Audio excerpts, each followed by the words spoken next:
আপনি বিপদে পড়তে পারবেন। জগন্নাথ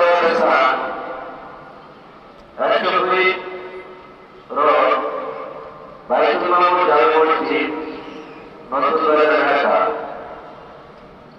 সম্মানিত এলাকাবাসী, একটি বিশেষ ঘোষণা।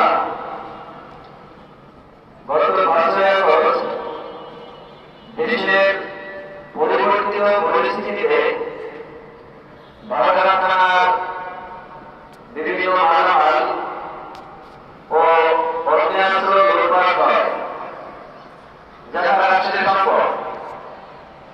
অতএব যে বাজাহারা বাগেরহাট থানার বিভিন্ন মালামাল ও অর্থনীতি নিয়েছিলেন, আগামীকাল বৃহস্পতিবার সকাল 9টা থেকে দুপুর 1টা